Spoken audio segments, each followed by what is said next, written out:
All right, what's up, everybody? Welcome to Gonzo and the Judge Sports Talk. Excuse me, Monday, September 12th, 2022. Got a big show for you guys tonight. Joined by the sports judge, Jonathan Mathis, as always. How you doing, Judge? What's going on, Chris? How are you doing tonight? I hope all is well in Indianapolis. I'm doing wonderful on this Monday night. And every Monday night in my house is a great Monday because I'm doing this show with you and I'm sharing my voice with so many of you out there. So I want to thank our viewers, those who are tuning in. We got a jam packed show for you guys tonight. We got plenty to talk about after week 1 in football, and what a hell of a weekend it was in college football, right? It was wild. There was some wild finishes, some thrilling finishes, some you know games that ended in dramatic fashion. Just wonderful, just a wonderful weekend in sports. If you like football, it was epic theater. It was just great. Oh yeah, you had a What's up, jam-packed man? weekend. Oh, jam-packed weekend in sports, and especially like you said, college football, and then you had the NFL. How's it going, Glenn? Uh, I know Glenn was on our watch along with the Colts game yesterday, watching the Colts play like shit, which we'll talk a little more about that here in a little bit. But Glenn was on there about the whole game with us talking, so that was pretty cool. But we had a good time talking back and forth during the game. So anyway, and that was good, man. We had a lot of people watch that yesterday, so hopefully that keeps up.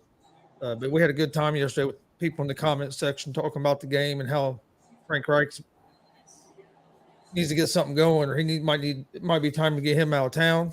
We'll talk about that in a little bit. I figure we jump into some college football first since that happened on Saturday. Then we'll jump into the NFL. Got 20 seconds left in the Monday night game here, and it's a 17-16 game. So I mean, Oh, it's tight.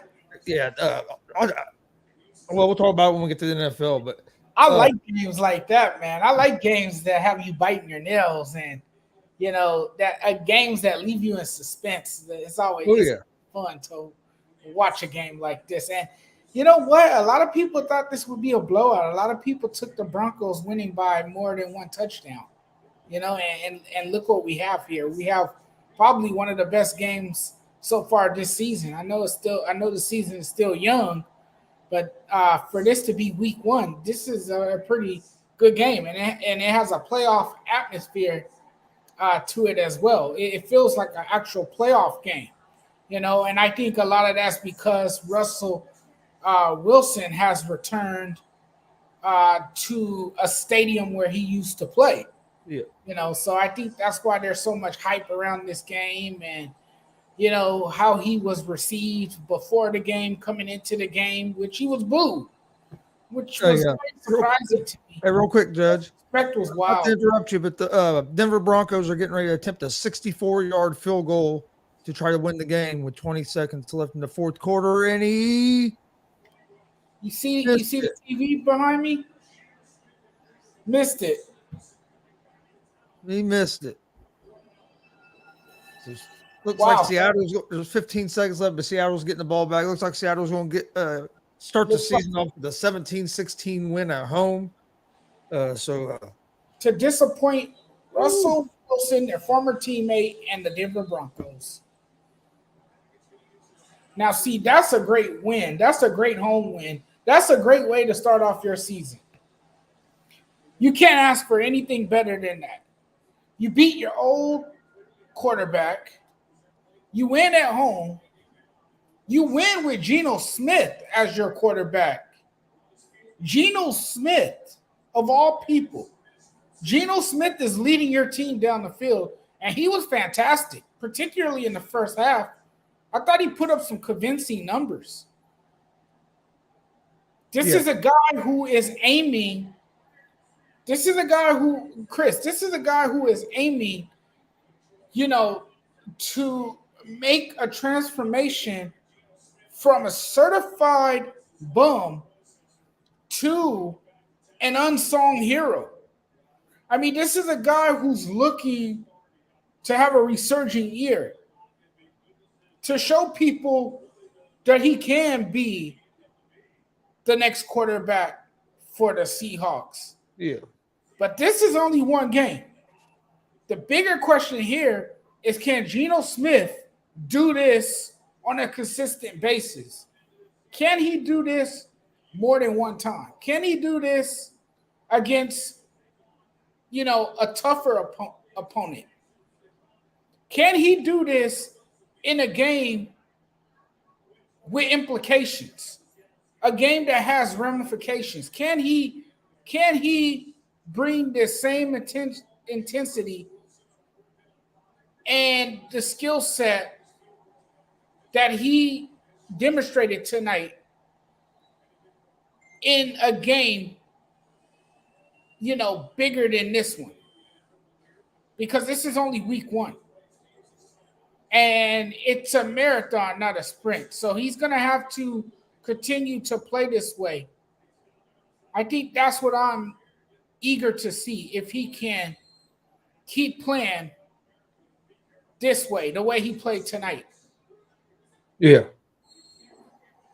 Yeah, it's going to be interesting to see if he can. But before we jump right into the NFL, what do you think about this crazy weekend we had in college football? I mean, you had 6 top 20 teams go down.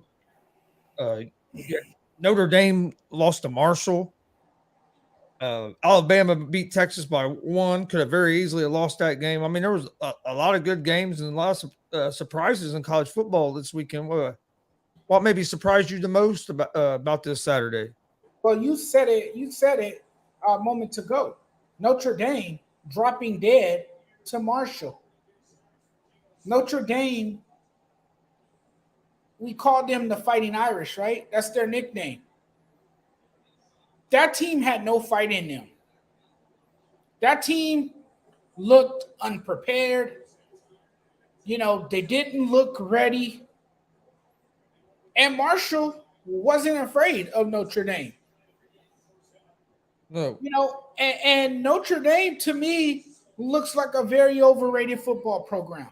And they might have been overrated for many, many years now.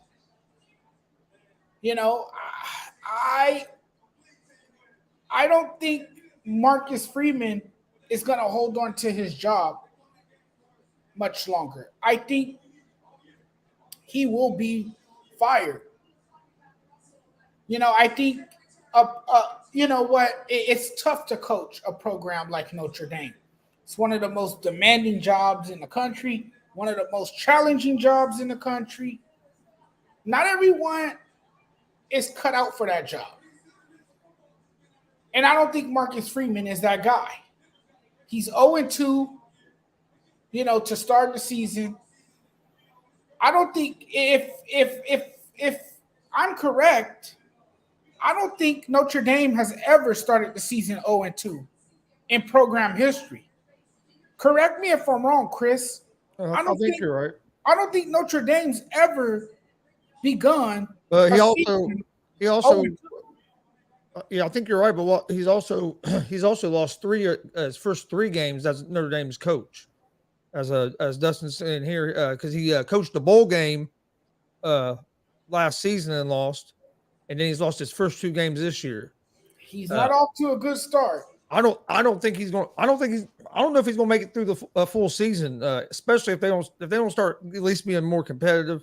I thought they played pretty good against Ohio State. I was like, okay, they're not a bad team. There's offense needs some work. They had pretty good defense, and then they just laid an egg against Marshall. And if this is looking more inspired in the next couple of games, I could see some talk about Freeman being gone, because I mean, Notre Dame. That's not Notre Dame football. I'm not a big Notre Dame fan, even though I'm from Indiana. I'm more of an IU fan, even though IU sucks in football. I've always been a big fan of IU basketball. Bobby Knight and Damon Bailey and Calbert Chaney back in the day. So I'm always been a big IU fan. I'll go watch some of the ball. I live in Muncie, Indiana, so I'll go watch some of the Ball State Cardinals play, because hell, I can be on campus in like 10 minutes at the most from my house. So. Me and Dad will go to some of them games, but I'll watch Notre Dame on TV some. they just don't have it offensively right now. And then They don't. their defense played good against Ohio State, but their defense did not look real good yesterday in that game against Marshall. And I think it's because I think their defense starts getting tired because the offense can't stay on the field. I think that's one of the big problems. But It's an unbelievable stunner. It really is. Marshall landed a haymaker to a college football blue blood. Like, I didn't expect that to happen. I don't think most people had Notre Dame losing. I think most people, predicted that Notre Dame would at least beat Marshall by 3 touchdowns. Because coming into the contest, Marshall was an underdog. oh yeah, And the Fighting Irish were expected to pull away and win big. It turned out to be the other way around. Marshall ended up winning. They held on in the fourth quarter, and the final score ended up being 26-21. But how you pronounce his name? That Keelan, or whatever his name is, almost like LeBron, his last name, LeBron or something like that, paced Marshall with 163 rushing yards on 31 carries. He had a good day on the ground, and like you said, Notre Dame's defense was tired because they were on the field most of the time, but Notre Dame is in a world of trouble. Like you said, this is not Notre Dame football. It was absolutely embarrassing for Notre Dame football, and at some point, you have to reconsider this coaching hire. I mean, this team might be riding the coaching carousel very soon and searching for a new head coach if Notre Dame cannot figure out a way to turn this thing around. yep. I mean, yeah, I don't know if I'll make it through the season. I don't think he's gonna make it through the season either, and I don't think their season is salvageable at this point. And we just saw. I mean, you just saw Scott Frost get fired from Nebraska. He did 3 games into the 2 games and 3 games into the season. So I mean, what I mean? He, Right. which I thought he was going to be gone after what happened with them losing Saturday. I told my dad, I said, I'll be surprised if he makes it through the season, but I didn't know it was going to be he wouldn't even make it to Monday. I mean, nowadays, especially with the transfer portal and everything in college football, these teams or these colleges are going to pull that trigger on these coaches a little quicker, as we've seen. So it's a cruel business. A coach, if a coach is not resurrecting the program and not turning things around for the better, and the team is losing consistently, and not putting together any wins, a coach is going to be out of a job. Yep. That's the kind of business it is. Yes. So if you don't win and if you don't produce any results, you're going to be without a job. You're going to be out of a job. And Notre Dame, they dropped to 2-0. Here, a fact check, by the way, Chris. Fact check right here. Notre Dame dropped to 2-0 for the first time since 2011. So this is not the first time. Yeah. They have started the season 0-2. The last time they dropped to 0-2 to start the season was the pre-Brian Kelly era, which was 2011. 2006. 2006.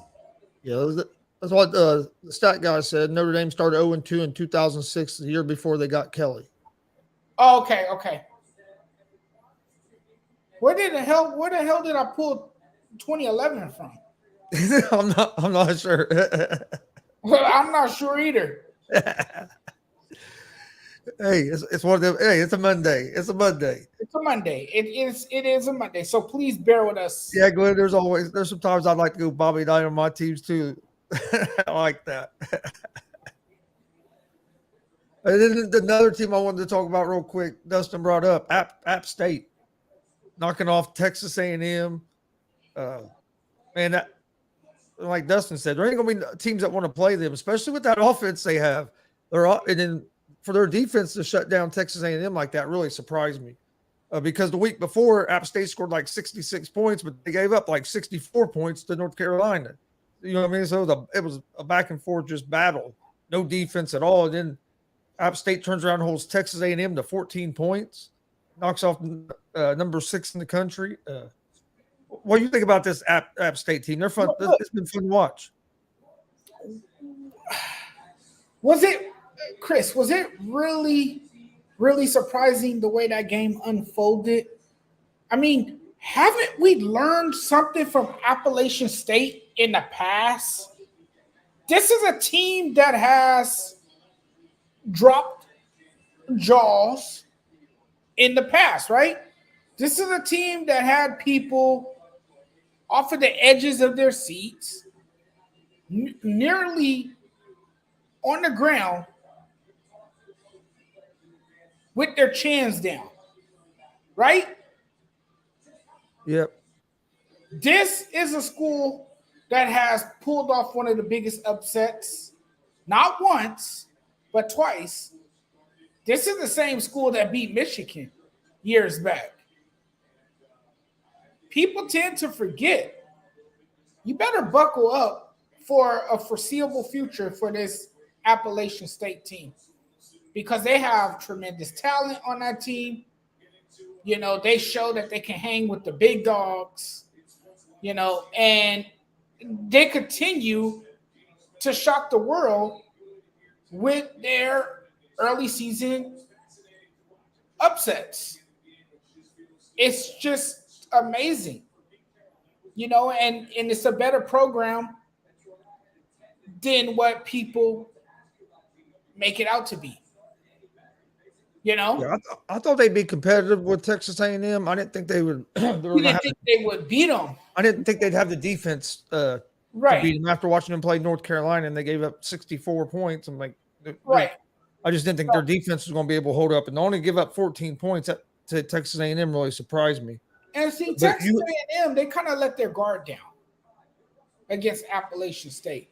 Again, they should have revisited that Michigan Appalachian State game. Don't sleep on Appalachian State. They will break your hearts. They will hurt your feelings. And that's what we saw again on Saturday from those football darlings once again. The kids from Appalachian State pull it off once again. Oh, yeah. App State to the ACC in 2025. You heard it here, says the stat guy.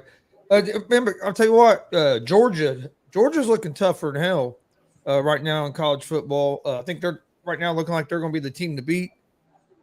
Michigan's looking good. You got to put them right up there as one of the top teams to beat as well. Yeah, until they get to the college playoffs and find a way to screw it all up. But Georgia right now, I think, is the team that's playing the best. Alabama got lucky to escape with a win there. I thought for sure. I thought Texas had them that day. Texas looked good. That defense was all over the place. This Texas team, and they're just going to get better because they got some good recruiting classes coming in. So this Texas program is definitely going in the right direction with the. Starkeesian has stuff rolling the right way. They're not quite there yet, but give them a few years and they'll be ready to compete at such a high level. They'll be probably one of the best teams in the country, a team that you would have to really look out for. Texas is coming. Texas is not far away from being a perennial contender. They're not far away from being a national powerhouse once again. And they got like a couple top-ranked recruiting classes coming in. And yes, and what we saw from them on Saturday was very encouraging. I think there was a chance that they could have pulled off the upset. You know, they played really well to be an unranked school. You know, their defense was physical. Their quarterback, Ewers, he was He got hurt early in the fantastic game. until the end of the first quarter when he went down. Um, Thankfully, it wasn't worse than what it looked because that didn't look good when he went down shoulder first. It was a recipe for a disaster. What it looked like to me was a collarbone injury or a severe shoulder injury. So they're fortunate that that wasn't worse than what it looked. But he was leading his offense. He was his passes looked sharp. He was calm. He was able to handle the big moment, and I thought he looked overall. I thought he looked very impressive to start that game. Alabama didn't play their best game. Alabama had a terrible first half. Bryce Young, though, once again proved resilient. And I mean, that's what best defines this Alabama team, right? Is their resilience. They always find a way, even if they struggle in the game early on, and even if they don't have enough firepower. They do have the firepower, but what I'm saying, if they're not playing their best game on that day, because we saw it.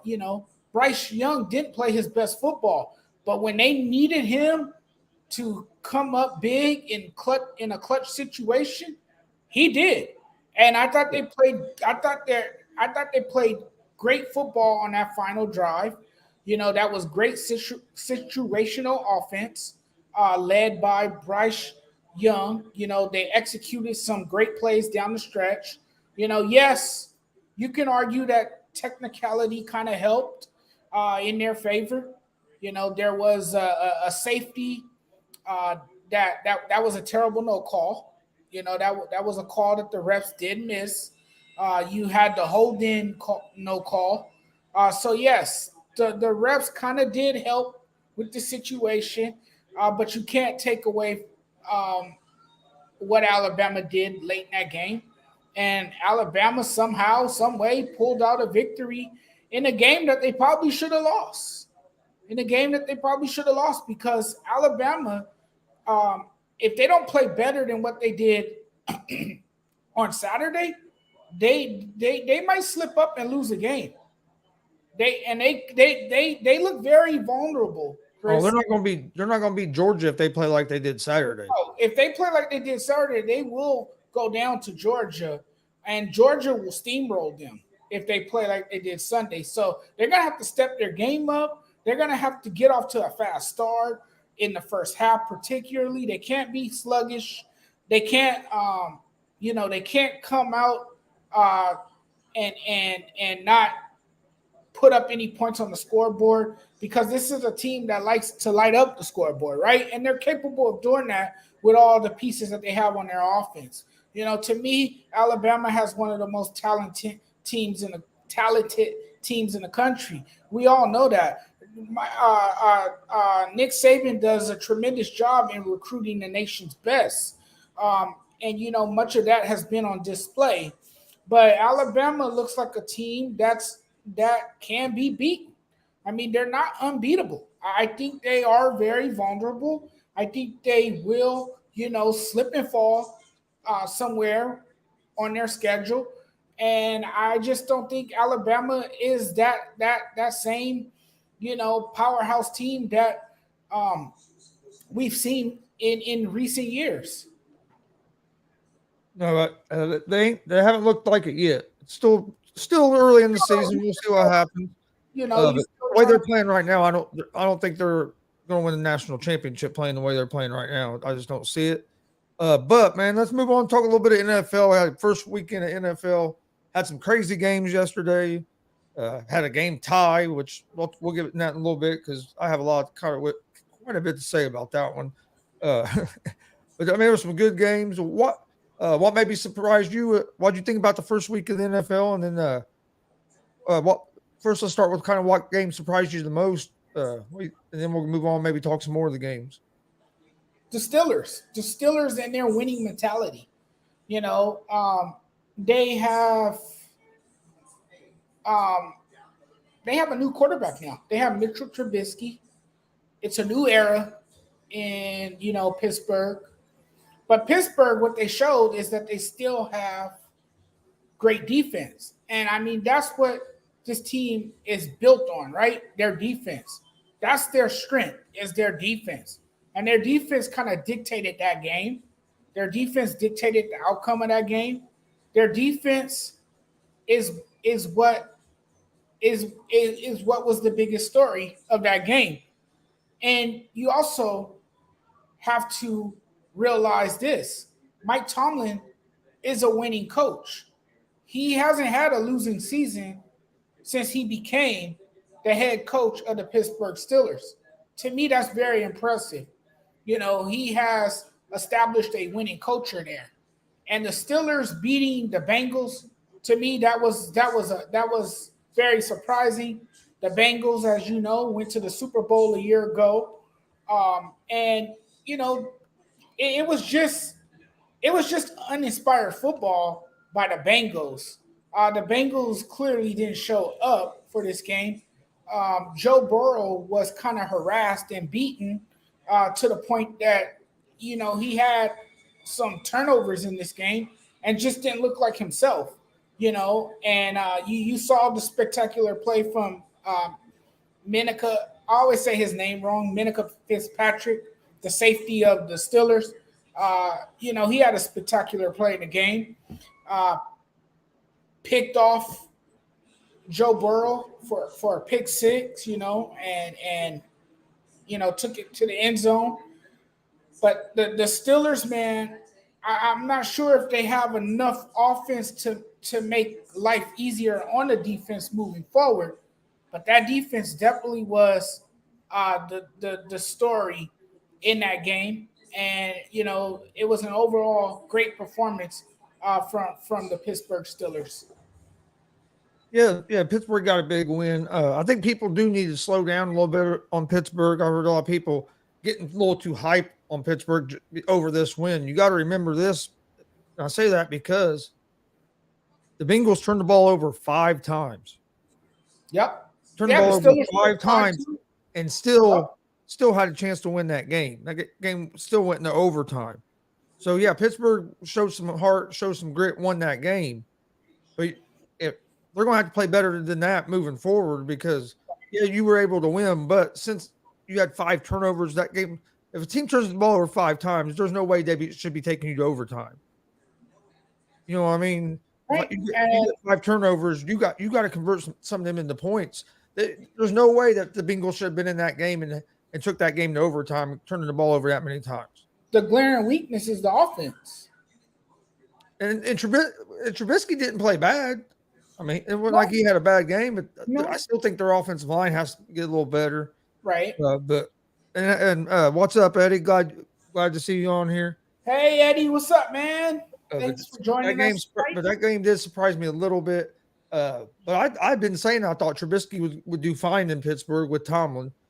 Um, all he has to do is basically just be a game manager. Don't make the big mistakes, and you'll be fine.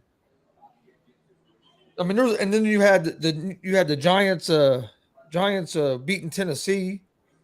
I thought that was a good debut there for Brian Dable there, and Saquon Barkley came out and he was running the ball with a purpose, man. And he looked good. If he can stay healthy, I think he's on a mission to prove something this year. To Oh all yeah, the people doubting who he is, and man, he's definitely on the mission. I really thought he looked good running that ball yesterday. But my guy yesterday was Justin Jefferson. Man, he is quickly emerging into one of the best receivers in the National Football League, if not the best receiver. This man can run his routes. This man, has crafty hands. He is certainly on the right track. He is a big name around the league right now.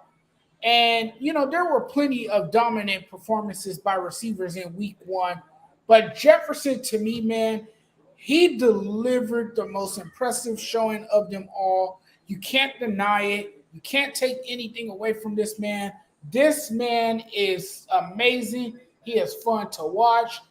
You know, you got to watch out for this kid because this dude is a beast, man, and he is definitely on his way. He had a career high 184 receiving yards in a convincing win over the Green Bay Packers, and he is part of the reason why I think the Vikings are going to come out of the NFC North this year. You know, Jefferson had 9 receptions and 2 touchdowns against one of the best defenses in the league. This dude is going to cause some problems this year for a lot of defenses. And, I hope these defenses really pay attention and they read the scouting report because this dude is going to wreak some havoc and he's definitely going to be difficult to stop. Oh yeah, Minnesota looked good, which I thought they would. Getting a new coach, I just thought Zimmer wouldn't fit in there no more. He didn't fit gel with that team, and I think this offensive minded coach is going to really help them. And a lot of Kirk Cousins don't get the respect he deserves for how good of a quarterback he is. Everybody's always talking about what he can't do. He can't win the big game. He can't do this, but dude looked awful damn good yesterday. His numbers And, obviously get he's lost. looked good in his career. So I mean, his numbers obviously get lost because he puts up pretty decent numbers. He's as I said, he gets disrespected. He's a lot better quarterback than what people give him credit for, at least in my opinion. But yeah, they look good. Minnesota look good. What'd you say? This is a season that he can prove it to the world, especially when he has a one of a kind receiver like Justin Jefferson. Yeah, and then you like I said, the Giants beat the Titans 21-20. You had Kansas City just take it to Arizona. That wasn't even really a game. Mahomes played looked like Mahomes. Uh, Chargers beat the Raiders 24-19. Chargers almost let the Raiders come back and win that game there toward the end. But man, Justin Herbert has a fucking cannon. Yes. Absolutely. That dude's an absolute stud. Man. He made some throws in that game that were like, dang. And and that ball when that ball comes out of his hand, I mean, it's moving. But when you watch the Chargers, man, they look like a fearless team. They look like a team that you don't want to play in the playoffs. That's what they looked like yesterday. And, Herbert has so much around him. You have Austin Eckler. You have, a great wide receiving room. So, I mean, Justin Herbert has improved. And the expectations are through the roof. And with this offense that he has and with all the weapons around him, this can be one of the most dangerous teams in the league. The cast surrounding Justin Herbert is simply amazing. And not just on the offensive side of the ball, they have a good defense as well. Good defense too, led by Joey Bosa. Yes, you have a pretty good secondary as well. And what we saw on Sunday is that this team is poised. This team clearly outplayed the Raiders for most of 3.5 quarters. If you watch the game, I watched the entire game. I covered the game. And also they took advantage of Derek Carr's interceptions. They took advantage of those mistakes and they were able to capitalize on those. Again, you got to give the credit to the defense. Also, you got a defensive-minded head coach, Brandon Staley. I know that a lot of people criticized him for his poor clock management and for his boneheaded decisions last season. But let's kind of brush that aside. It's a new season. Every team starts off with a clean slate. Every team starts off fresh.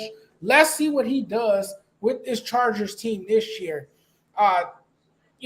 But this year, everything is possible for this Chargers team. And, they avenged their Week 18 loss to the Raiders in a good way, with a convincing win. This was a game in which they had that burning um, desire to win, and they were burning with um, they just wanted revenge and they got it, and they played one hell of a game. And you have so much uh, veteran players on the team. You have a great veteran presence with the addition of cornerback J.C. Jackson and now outside linebacker Khalil Mack. So yeah, watch out for this team. Oh, yeah. Excuse me. Yeah. It, especially if Staley can clean up a little bit of his clock management stuff and being too aggressive at times. I think Chargers are going to be fine. You had the Saints escape out of Atlanta with the 27-26 win. Winston played pretty good yesterday. I think the Saints are going to be a good team. I'm interested in seeing the Saints in the Bucks next week. But speaking of the Tampa Bay Buccaneers, they played Dallas last night. The Bucks pretty much. I know the score was only 19-3, but if you watch that game, the Bucks pretty much dominated that game over Dallas. Dallas couldn't really do much. Dallas's defense, I'll give them some credit. They done what they could to keep the game in reach by holding Tampa Bay to a lot of field goals. But other than that, Dallas didn't look good. I know Prescott got hurt late in the game, but even when he was in there, the offense did not look good. So they Nah, just they were stagnant. There's big trouble in the Big D. I hate to say it. This is a repeat of last season. Uh, there's lingering questions about this squad. And, it just, it's not going to get any better for the Dallas Cowboys. I think the Dallas Cowboys are in a world of trouble. I think they already got off to a bad start, and now you don't have to hear those delusional Cowboy fans prematurely crown the Dallas Cowboys as champions because those people were ready to shout, "We are Super Bowl champions." They were if the team had won yesterday, because you have those delusional Cowboys fans. But I mean, the Cowboys did not look impressive at all. It was a 19-3 loss to Tampa. And then, you add the fact that you lose your quarterback. That made matters worse right there. You lose Dak Prescott to a right thumb injury. for 6 to 8 That will weeks. require surgery and will keep him out for several weeks. What, about 6 to 8 weeks? Yeah, 6 to 8 weeks is what they're saying. Quarterback. So now you can just imagine what it's going to look like with Cooper Rush under center, and this is going to be something that they're going to be uh, uh, having to deal with for quite some time. You know, this is a mess for the Dallas Cowboys. This is a mess all around him and the team. And now Jerry Jones is probably shaking his head, saying, "Damn, not again." It looks like it's going to be another wasted season. I don't know if you watched the end of that game yesterday, but you saw the reaction on um, Mike McCarthy's face. He had that reaction. Oh God, not this again. I don't know if you saw that reaction, but I knew right then and there that Dak Prescott was pretty much done. That facial expression said it all, and his body language said it all. It really told the story before we got the report, and that's when I knew that something seriously had happened to Dak Prescott, and it's just not good. Dallas Cowboy fans are gonna have to kind of buckle up and hope for the best and continue to be delusional and believe that your team can win with Cooper Rush as your quarterback. But good luck with that one. The Dallas Cowboys, to me, are in trouble. I think the Eagles are the best team in the NFC East. I think the Eagles will win that division. I don't see it happening for the Dallas Cowboys. I don't think it's going to happen anytime soon. But who's going to take the blame for all of this, right? Mike McCarthy and Jerry Jones as well, because Jerry Jones still, to this day, does not want to give up power because he has a big ego trip. And it's obviously not about winning. He has prioritize, you know, power over winning a Super Bowl, obviously. And I think it's just bad for Dallas because they have a lack of depth at wide receiver. And at some point the penalties are going to pile up because this is a very undisciplined football team. So you can be sure that this team will get penalized quite a bit. And then another team that had a problem was the Packers. The Packers passing game was terrible. You know, and I mean, you can't just point the finger at Aaron Rodgers. You really can't because when you have receivers dropping passes, that's a problem. You have a quarterback who can perfectly place passes in your hands, but you can't, you know, catch it. See, we saw a lot of drop balls We saw a lot of drop yesterday. balls. The Colts, we had two touchdown passes dropped. Right. They were perfect passes that Matt Ryan threw. Right. And both just dropped in the end zone, one by a rookie and then one by a guy that is more of a backup that was getting a little bit more playing time because of our lack of depth at receiver. But I mean, the Colts should have won that game yesterday that they ended up tying in. If you go just look at the box score, you'd be like, oh, the Colts won that game. But they just made two. For one, some of the coaching decisions are terrible. Frank Reich needs to decide if he wants to be a fucking I gotta watch my language. If he wants to be an offensive coordinator or if he wants to be a head coach. Because right now he's an offensive coordinator acting as a head coach. And that's what's killing us because when he's calling these plays, he's not thinking about the whole team. He's just in offensive mode. And we just do some stupid stuff. So I really think, man, I'd like to see him give up play calling duties and let somebody else do it if you can't handle both at the same time. And a lot of times I just don't think he can. I think he's more of an offensive coordinator acting like a head coach, and I think that bites the Colts in the ass sometimes.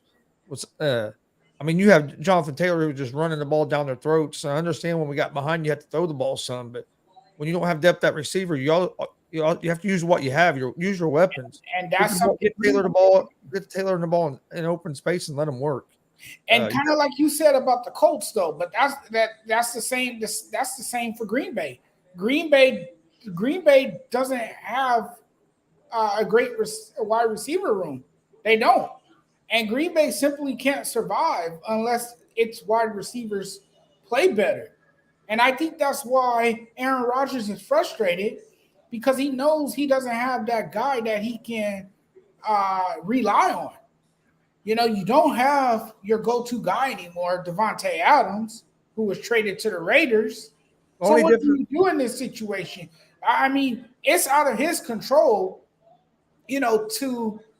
to fix the offensive woes when, again, those guys are not catching it. One difference with the Colts, though, at least we had one receiver that stepped up where Green Bay didn't have any. Michael Pittman Jr. for the Colts had 100-something yards receiving. I mean, he played great. But nobody else really could step up.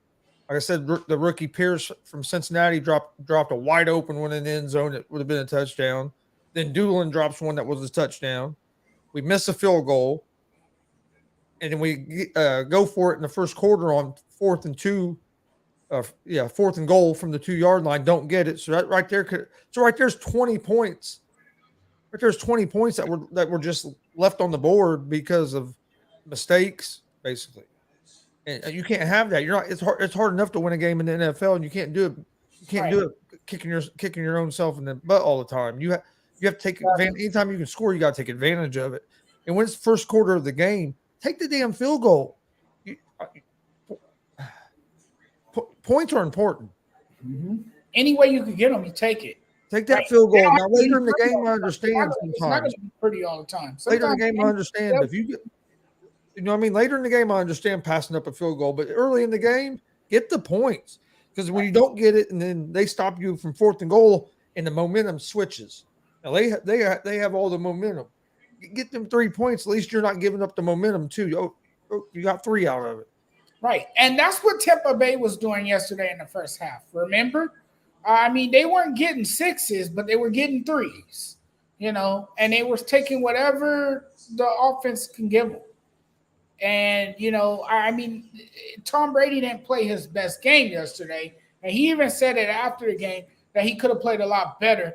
But Tampa Bay took those points when they had the I tell opportunity. you what, And look, they ended up pulling out a 19-3 victory. Tampa Bay's defense, if they play, I don't want to give them too much credit because it was the Cowboys, but they shut down that Cowboys offense. And if Tampa Bay's defense can play like that, they're going to be, and they run the ball the way if Leonard Fournette can run the ball that way, man, they're going to be a tough team to beat. Right, and the Cowboys again, they're too one-dimensional. They're a pass-heavy team, and they have gotten away from the run game. What that tells me also is that they don't trust in Ezekiel Elliott anymore. But you got Tony Pollard. Yeah, but the problem with Pollard is he can't pass protect. Right. And that's one of his glaring weaknesses. Absolutely. He can't pass protect. He's got to get better at pass protecting. We all know that he has the speed and that he can, Yeah, he runs the ball well, but he right. can't pass protect. Zeke's way better than him at pass protecting. Yeah. He's been running the ball better than Zeke. But that pass protection is we all know important. Take off, the brother can fly. We know that. But like you said, it's the pass protection that holds him back. And that's why Ezekiel Elliott gets more of the snaps. Well, gets more of the touches, I should say, not the snaps. How do you feel about games ending in ties? I've always hated this rule. I'm not just saying this because the Colts ended in a tie and I'm a Colts fan. I've always hated that you can end in a tie. And they say, oh, it's just a regular season. Well, the regular season means a lot because that's how you get your seed for the playoffs. And so why I just don't see ending the game in a tie. What is this? What is this? Soccer? Play another quarter. I mean, I don't care what you do, but don't end the game in a tie. Yeah. Let there be a winner. I agree with you on this. Let there be a winner. An NFL game should end in a draw. To me, there's a winner, and you have to stop this nonsense about a team ending a game ending in a tie. That should never happen.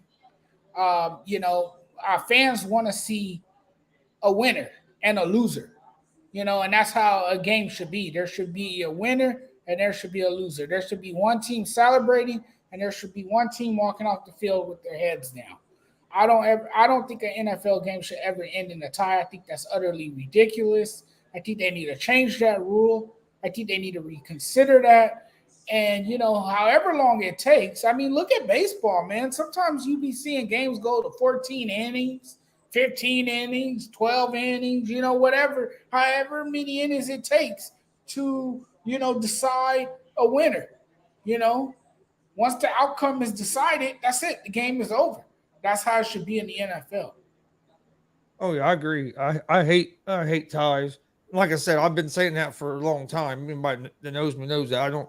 It's not just because the Colts tied yesterday. Hell, Colts played like shit. So I mean, that was what that was. Colts have to play better football. Matt Ryan didn't play bad. He had a couple of times mishandled the snap a few times, and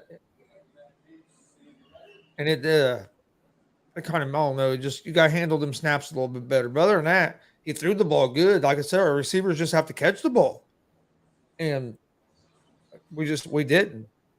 That would frustrate the hell out of me if I'm a quarterback and I have receivers that I'm throwing the ball to, and I'm placing it perfectly in their hands to haul it in, and they're dropping them.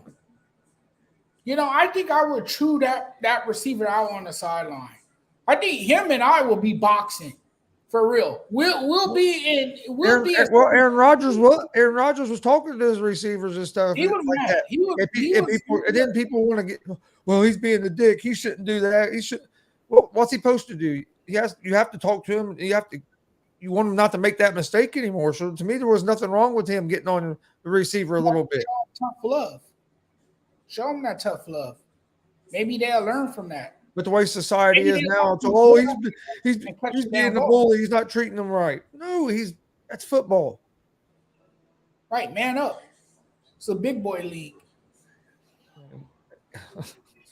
I'd be mad too if I'm throwing a perfect pass and you're not catching it. It's like, come on, I'll be man. mad if I'm throwing darts across the field and my receivers are not coming down with it. I'll be very upset. Me and that receiver will be in a shouting match on the sideline. And I don't care. The media could put it all on TV. They could put the cameras on us. I don't care. And then you had tonight, Monday Night Football, you had the Denver Broncos at Seattle. Russell Wilson making his return to Seattle. And the Denver was only able to put up 16 points in a Hey, 17 the in a game 17-16 loss. the game was better than advertised. Uh, It was better than advertised. Everybody, for the last 2 years, all you've heard is Denver's a quarterback away. Denver's a quarterback away. I know it was only one game, but the offense did not look real good. And I mean, everybody basically said Seattle is tanking. And then you know what I mean. So if you're Denver, if you're Denver or a Denver fan, you got to be disappointed. I know it's only one game, first game. You got to be disappointed to start out with a loss to a team that everybody basically thought was just mailing it in this year to try to get a high draft pick and get him a quarterback.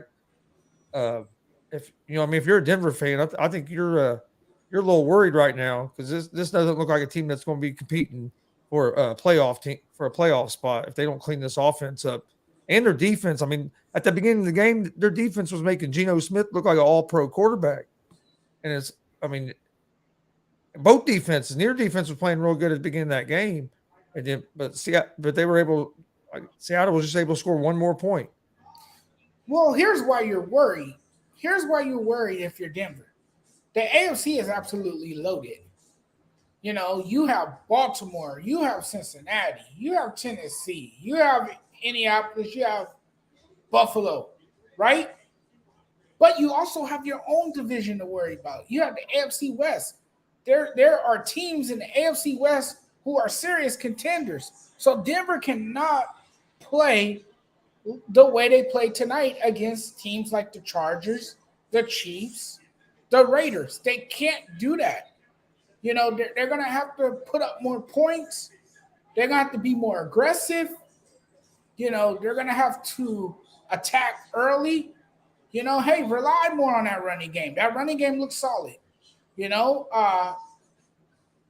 let Russell Wilson do his thing and deliver passes down the field, something he could do so well. I think that Denver is going to let him play the way he played in Seattle. They're going to let him play his style. You know, they're going to let him do what he did. But they're also going to design plays that fit that offense as well. But I think Denver will be okay.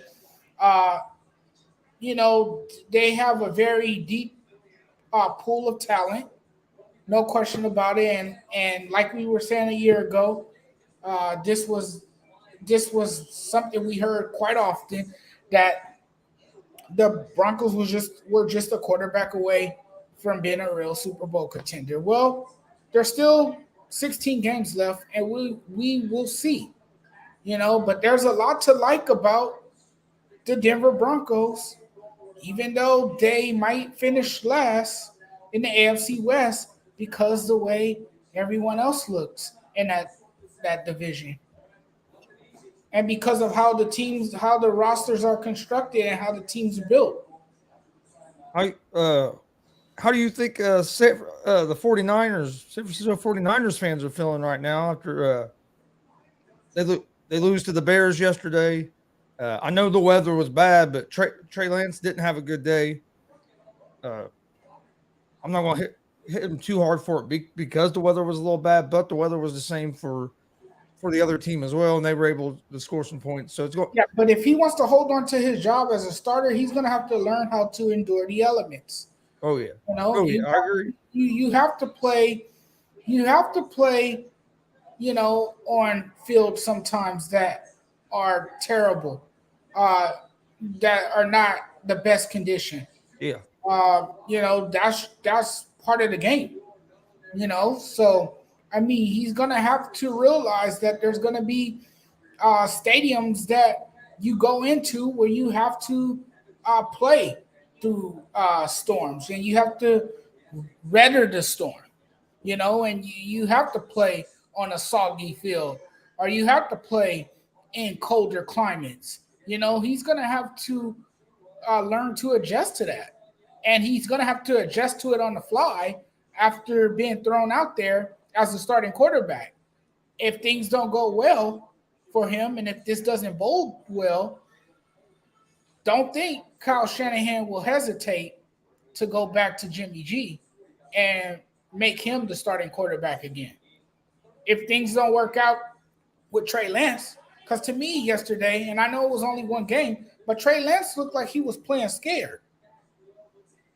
And there was times that he made some great throws, but then there was other times where he just looked completely lost and terrible. So I mean, yeah, I know it's one game. I would like to see what he does in week 2. Yeah. Then we could kind of evaluate him a little bit better and see if he's for real or not. I think in week 2 we'll learn more about Trey Lance and if he's ready or not for the big stage. Yeah. I think we'll find out a little bit more in week 2. Stat guy says Lance will be fine. He had better stats than Fields. I think Lance is going to be fun. I think he'll do all right. I'm still not completely sold on him, but I'm not, like I said, I'm not going to bury him after 1 week, especially with the kind of weather they played in as well. But speaking of week 2, the kickoff week 2, we have a great matchup for Thursday night football, as you have the Los Angeles Chargers at the Kansas City Chiefs. Division matchup, two teams that are both, a lot of people think they can both be Super Bowl contenders this year. So Thursday night going to be a fun game. I think this game is. I know it's on the Amazon Prime Video. I also think you can get the first Thursday night game on all the like the NFL Network and stuff. But then after that, you have to have the Prime Video to get it. But what are you expecting from this matchup on Thursday night? I think it's going to be a fun game to watch.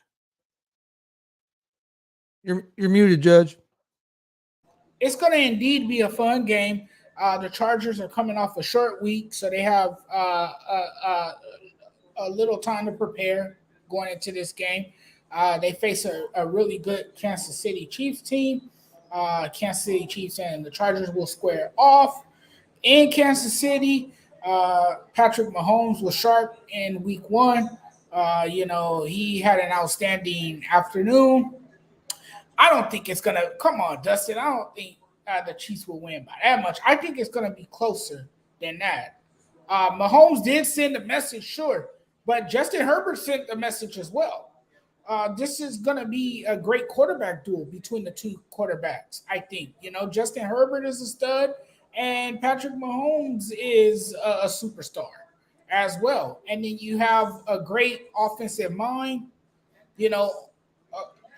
across the way. And then on the other side, you have a great defensive mind in Brandon Staley. The great offensive mind is Andy Reid, of course. So I think, you got a lot of great matchups in this game. I think this game is going to be very competitive. I think it's going to be compelling. And I think the Chargers could come away and beat the Chiefs. Last season, the Chiefs were a bit shaky. They were a bit erratic. There was games that they lost that they should have won. There was times that the defense had to bail out Patrick Mahomes and that, wonderful offense of theirs. But we'll see. But I like the Chargers. I just think they're a very complete team. I think they're fundamentally sound. And I think they just have, all the weapons. And they also have an intangible quarterback who knows how to make plays and, lead his team down the field as well. So we'll see. But Justin Herbert has gotten a lot better. He has improved immensely. And so has Patrick Mahomes. And Patrick Mahomes is looking to have more what you could say a bounce back year. I would say, after he kind of struggled and the Kansas City Chiefs dealt with some offensive woes. But I got the Chargers taking care of business on the road. It's going to be I think it's going to be a fun game to watch. You have two offenses that can are capable of scoring points. These will come down to the defenses. And in my opinion, this is what this game is going to come down to. Which defense can come up with the big stop when they need to. Uh, I'm leaning toward the Chargers because I think the Chargers have a better defense than what the Chiefs are going to have this year. So I'm leaning toward the Chargers. But man, I think it's going to be a fun game, a real fun game to watch, and could definitely turn into to a game that's a shootout, and whichever team has the ball last could win. So it's going to be a fun way to kick off week two. And then on Sunday we got some interesting matchups next Sunday as you have Tampa Bay and New Orleans. Brady has struggled with New Orleans since he's been there in Tampa Bay.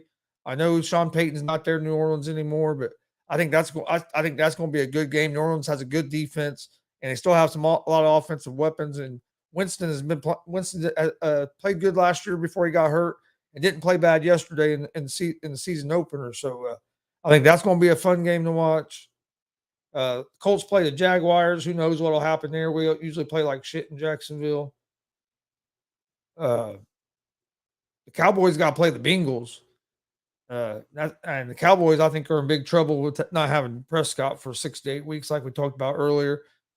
Any game next week that's really caught your eye for week two? Well, when Tom Brady plays New Orleans, it's obviously someone sticking a needle in a voodoo doll or something as he is making a throw down the field. I don't know what's going on because, like you said, every time he plays against the Saints, it's usually bad luck. And the Saints always oppose their will, against the Tampa Bay Bucks. So that should be a good matchup. Maybe this time around the Bucks will get him. Maybe he'll respond because again, it wasn't his best game. And usually when Tom Brady has a game where he plays poorly and where he looks out of character, he usually bounces back. He usually bounces back in a huge way, and we've seen that with Tom Brady. So I wouldn't count him out this time. But the Saints, man, they looked good in week one, and I said before the season that the Saints could be that team that can't cause a lot of problems for Tampa the Bay, Tampa Bay Bucks. Tampa Bay looked pretty good in week one too. I know their offense struggled in the red zone, but they were able to move the ball down the field, and their defense looked good. So so it's going to be interesting to see what they look like, especially if that offense gets going. I think they're going to be pretty scary. They're in NFC. All right. Well, you got any final thoughts before we get out of here for this Monday night? Thank you to all our viewers. And before we check out of here, I just want to say to all the USC fans out there watching, fight on. USC is 2-0 under new head coach Lincoln Riley. They're off to a fast Just start. better hope you guys don't get in a defensive struggle. Well, here's the thing, though. USC has a great offense. That's what I'm saying. They can move the ball down the field. They have a great quarterback in Caleb Williams. Caleb Williams is a beast. This guy can make plays. He can throw with great command. He can command the offense, and that's what he has done. And he has the throwing mechanics. He has the great footwork. He can elude the pressure, which I really like. He can extend plays with his feet. He's an all around quarterback. This kid is making a case for his Heisman candidacy. He really is. I know it's still early, but I like what I'm seeing from USC. Now, see, USC's defense is not all that great, though. That's what I'm saying. Their defense still needs some work. Their defense is a work in progress. Their defense has to tighten some things up. What's been the weakness so everywhere Lincoln Riley has been? Defense, but their defense has to polish things up. The defense is forcing turnovers, but they're not getting the stops that they need. And next week will be fun because they got Fresno State. Fresno State, I believe, has one of the top quarterbacks in the country. Excuse me, have one of the top quarterbacks in the country. So it should be an epic battle between USC and Fresno State. But we learned a lot about USC in the last two games. They didn't play Rice; they played against Stanford. And anytime you go on the road and you play against a conference team on the road, it's always tough to win. It's always hard to pull off a win on the road against a conference team. Yeah. But the Trojans did it. They avoided another loss to Stanford because Stanford had their number for a very long time.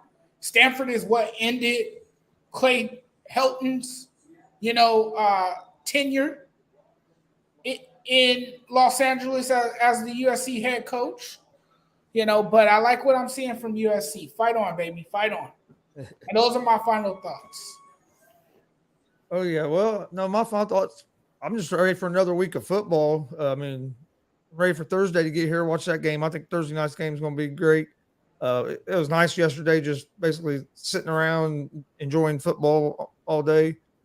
Been a while since we've been able to do that. And and there were some good games. Had some teams that lose that maybe everybody thought would win, and the Giants was able to battle back and get a big win with Coach Dable. So it's going to be interesting to see where things go. Like I said, Saquon looked good yesterday. I was glad to see him come back, look good. Hopefully he can stay healthy because, man, when he's healthy, he's explosive. But other than that, make sure you hit the subscribe button on the YouTube pages at Gonzo Sports Room, at the Sports Judge, at All Sports All Plays Network. We're live Monday, Wednesday, Friday, 11 p.m. Eastern. We appreciate everybody joining us and everybody getting in the chat room and interacting and stuff. But if you have anything else, Judge? We appreciate you all, man.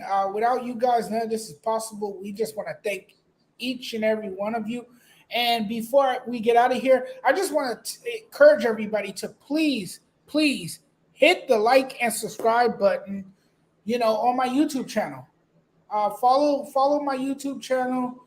I'm always posting content there. You guys can find me, The Sports Judge. I'm on YouTube.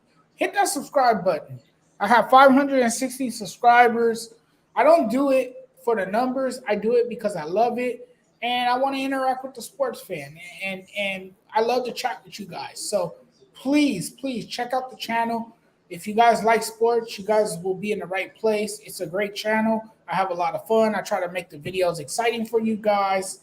And, that's what it's all about, right? Talking sports. That's what we do best. So please like my YouTube channel, subscribe to it. And also, like my fan page, everyone on Facebook. Check me out on Facebook. Check out the fan page. That's a great fan page. I post memes on there. Chris knows about it. I post memes. I post my thoughts about sports. I share my opinions, my analysis. Check that out. Give that a thumbs up. Like it. Follow the page so you guys will know where you guys can get in touch with me and keep up with me.